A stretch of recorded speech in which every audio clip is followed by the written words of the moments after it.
c'est l'heure de votre voyage en Amérique latine, émission présentée par Béatrix et Eduardo.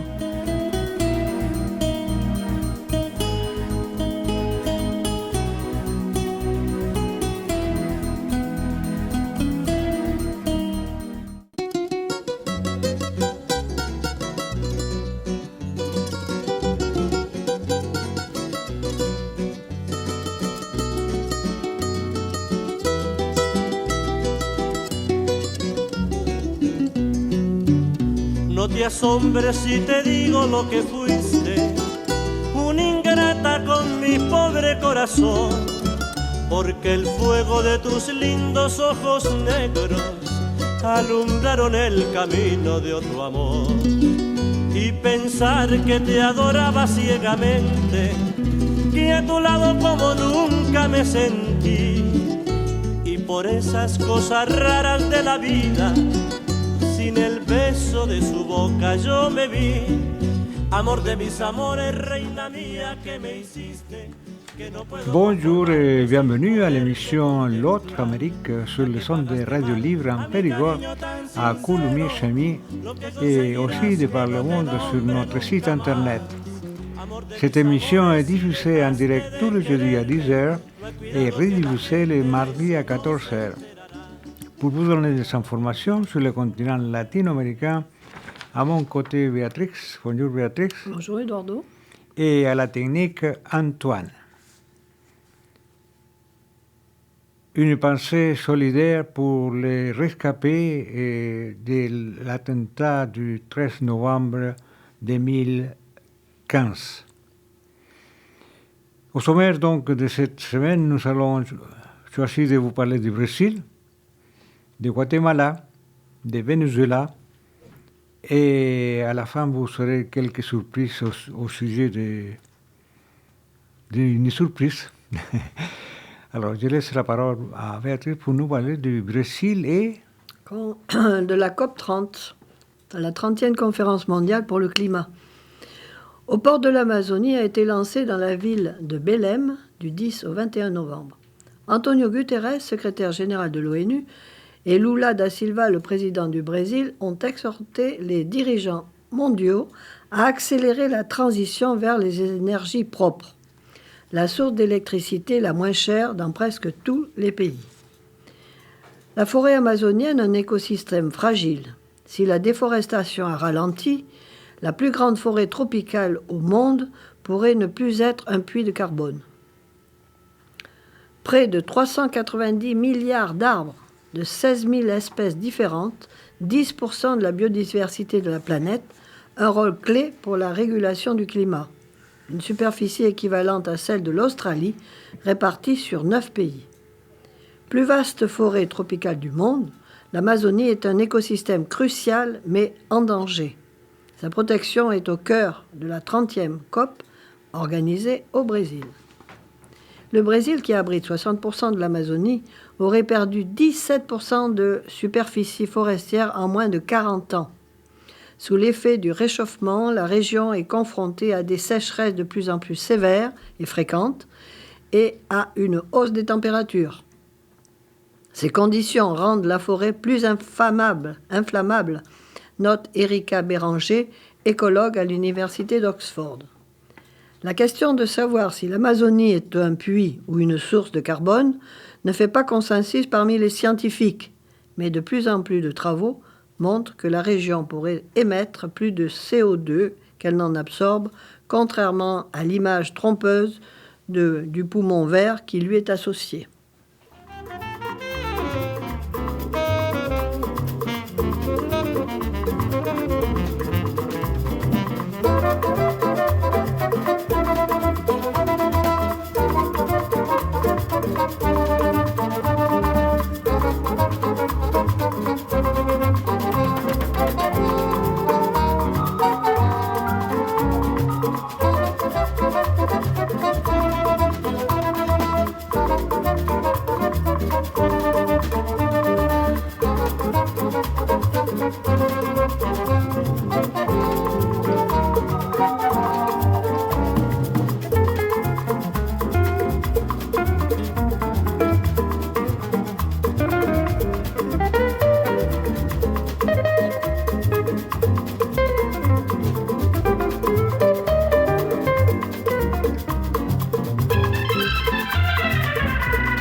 rythme brésilien.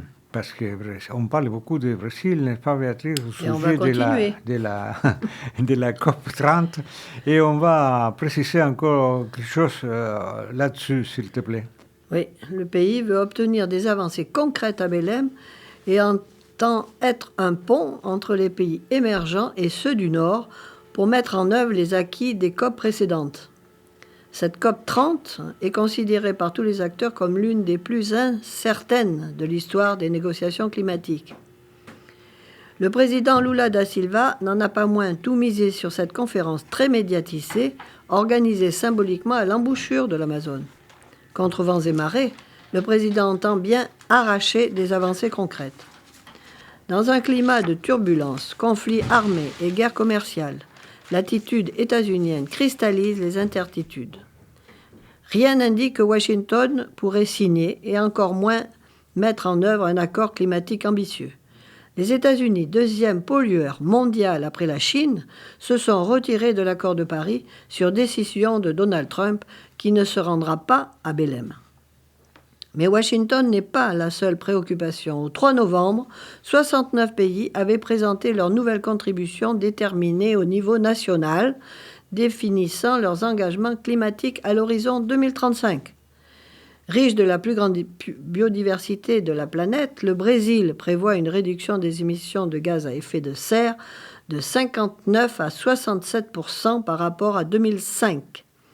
Le pays met en avant ses résultats en Amazonie, où la déforestation a chuté de moitié, ainsi que son mix électrique, avec une production issue à 90% des énergies renouvelables.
La musique brésilienne est très entraînante, n'est-ce pas, Béatrice? Oui, c'est toujours très entraînant. Alors, nous allons parler maintenant du Guatemala. Oui, la présidence entravée de Bernardo Arévalo. Le président progressiste consacre une grande partie de son temps à se défendre des attaques de la procureure générale Maria Porras. Le président Arévalo, qui a pris ses fonctions en janvier 2024, a fait de l'éducation sa priorité. Son plan vise à rénover toutes les écoles publiques d'ici la fin de son mandat en 2028 et à soutenir les élèves les plus défavorisés à tous les âges. Il inclut des programmes d'alimentation et de santé afin de créer une nouvelle génération de Guatémaltèques. Le président Arévalo avait promis de mener un combat sans merci contre le pacte de corrompus, comme est baptisée l'élite économique et militaire qui a réussi à stopper net les avances dans la lutte contre la corruption. Ce pacte de corrompus avait placé à la tête du parquet une alliée, Maria Porras, toujours en place. Depuis l'élection de Bernardo Arévalo, elle tente d'invalider le scrutin. En janvier 2024, il n'a pas pu prendre ses fonctions que grâce à la mobilisation de la population, en particulier indigène. Depuis, le parquet fait tout pour l'empêcher de gouverner et a emprisonné plusieurs dirigeants indigènes. Maria Porras, comme d'autres fonctionnaires du parquet, est depuis 2021 sur la liste Engel des agents corrompus du département des États-Unis. Elle est aussi visée par des sanctions européennes, mais dans son pays, elle a les coups des franges pour nuire au président. Dans 7 mois, le président Arévalo aura une carte à jouer puisque c'est lui qui choisira la personne qui succédera à Maria Porras. Oui, c'est incroyable comment il y a des lobbies corrompus, et d'autant plus qu'il s'agit d'une femme qui occupe un poste important dans la magistrature. Mais comme tu viens de le dire, dans 6 mois, le président, espérons-le, il pourra nommer quelqu'un qui ne va pas toujours attaquer la présidence de Bernardo Arévalo.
Vous êtes bien à l'écoute de l'émission L'autre Amérique sur le son de Radio Libre en Périgord. Et il y a un autre pays qui est presque à la mode, mais d'une façon très inquiétante, comme on dit un éditeur du journal Le Monde. Ils ont indiqué Venezuela, l'inquiétante agressivité des États-Unis, n'est-ce pas, Béatrix? Oui, Nicolás Maduro, qui devra un jour rendre des comptes aux Vénézuéliens pour les abus de pouvoir dont il s'est rendu coupable au cours de son gouvernement. La fin de son régime est souhaitable, mais Donald Trump ne dispose d'aucun mandat pour la précipiter par la force. Depuis plusieurs semaines pourtant, Trump multiplie les provocations à l'égard de ce pays. Il s'agit notamment de la destruction par des frappes ciblées de 5 bateaux accusés d'être liés au cartel Trent de Aragua, sans qu'aucune preuve n'ait été présentée. Trump a également reconnu avoir autorisé la CIA à opérer clandestinement au Venezuela, ravivant le souvenir du rôle joué par le passé par l'agent de renseignement en Amérique latine. Cette agressivité avait été annoncée par le déploiement d'une importante flotte au large des côtes du pays, composée de destroyers, de navires d'assaut amphibies et d'un croiseur, et accompagnée par un sous-marin d'attaque nucléaire. Les frappes états-uniennes qui ont tué une trentaine de personnes ont souvent un débat sur leur légalité parce qu'elles n'ont pas fait l'objet de vote préalable par le Congrès d'une autorisation d'usage de la force militaire. Les libertés prises par Donald Trump sont problématiques. Quels que soient les effets du trafic de drogue sur la société des États-Unis, l'armée états-unienne a bien procédé à des assassinats ciblés en dehors de tout cadre légal, en détruisant les bateaux qui ne présentaient aucune menace directe au lieu de les arraisonner. D'autant plus que cet activisme guerrier de Trump ressemble de plus en plus à une tentative de changement de régime par la force à Caracas. Un paradoxe pour un homme qui gagnait il y a peu le prix Nobel de la paix et dont l'irruption en politique s'était faite en partie sur la dénonciation des expérimentations hasardeuses en Afghanistan et en Irak. Voilà donc ce qui est indiqué dans un édito du journal Le Monde.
Rythme latino dans l'émission L'autre Amérique sur le son de Radio Libre en Périgord. Et nous allons parler maintenant un peu de cinéma. Nous allons sortir de la politique, de toutes ces catastrophes parfois, des menaces états-uniennes. Donc on va parler, comme tu viens de le dire, de cinéma Colombien. Colombien. Oui, il s'agit d'un film qui s'appelle Un poète, un poeta, de Simón Mesa Soto. Ce film débordant, farcesque, conte en plusieurs chapitres l'histoire d'un auteur maudit, couronné d'un lointain prix de la poésie, qui vit au crochet de sa mère et noie son mal-être dans l'alcool. Jusqu'au jour où, prenant un poste d'enseignant, il repère le talent d'écriture d'une élève issue d'une famille précaire, entassée au fin fond de Medellín. Il tente de la convaincre de rejoindre le club de poésie qu'il fréquente, mais l'adolescente ne cherche pas forcément la reconnaissance, voire la charité, que ses intellos semblent prêts à lui offrir. Ce film est présenté sur le site de Ciné-Cinéma à Périgueux du 13 au 18 novembre. Donc, Oscar Restrepo, poète en manque de reconnaissance, mène une existence solitaire, fantasque et vieillissant. Il succombe au cliché du poète maudit. La rencontre avec une adolescente aux origines modestes, en qui il voit un potentiel grandissant, apporte un peu de lumière à son quotidien. Mais l'entraîner dans le monde des poètes n'est peut-être pas la meilleure voie à suivre. Voici ce que dit le journal Le Monde, une comédie aussi mordante que désespérée. Oui, il ne faut pas oublier que la deuxième partie de ce que tu viens d'indiquer, c'était justement dans les programmes de cinéma. Oui, c'est ça. Oui. Voilà, donc peut-être on va aller les voir après-demain, c'est aussi au cinéma de Périgueux.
Alors, nous avons parlé du cinéma colombien et nous allons parler aussi de littérature au sujet d'un livre qui vient d'apparaître en français de Leila Guerriero, Le salut de Silvia Lavailleux sous la dictature argentine.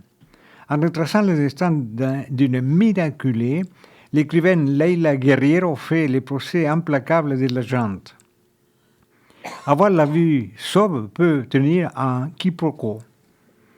En atteste le destin de Silvia Lavailleux, séquestrée à l'école de mécanique de la marine, ESMA, l'un des pires centres clandestins de détention et de torture d'Argentine, durant la dernière dictature militaire 1976-1983, lorsque, le 14 mars 1977, ce geôlier appelèrent son père, qu'il a croyé morte depuis son enlèvement 3 mois plus tôt, ce militaire de carrière crut que les coups de fil provenaient des Montoneros, organisation de lutte armée et opposée au régime. Cette femme de 20 ans, alors enceinte de 7 mois, y œuvrait activement depuis le lycée.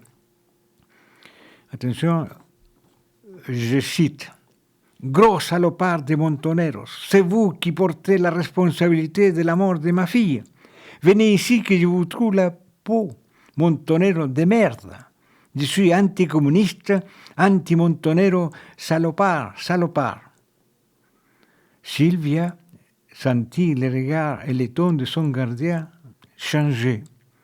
Il allait échapper à un assassinat plus que certain.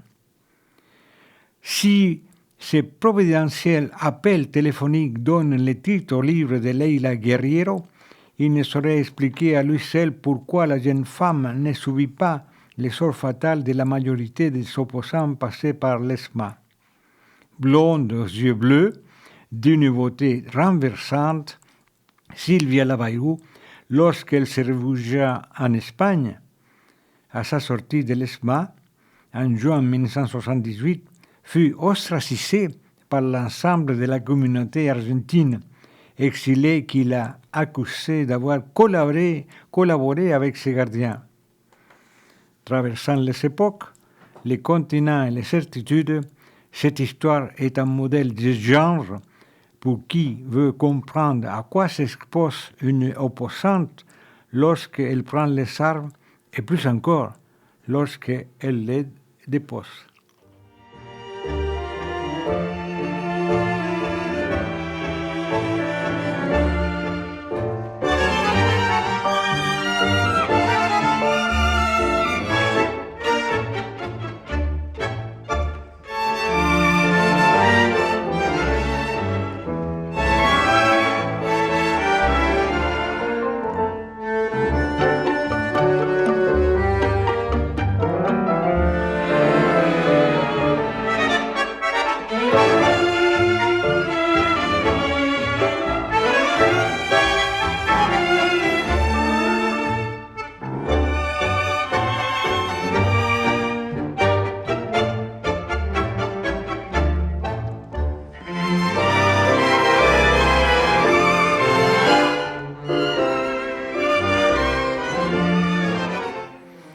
Au rythme de tango, notre émission touche à sa fin. Nous vous donnons rendez-vous dans quelques temps, pas encore tout de suite. Antoine va s'occuper pour la prochaine émission de la semaine prochaine. Et donc, merci beaucoup à Béatrice qui nous a livré des infos malgré son problème de la gorge. Et merci à Antoine. Muchas gracias. Hasta pronto.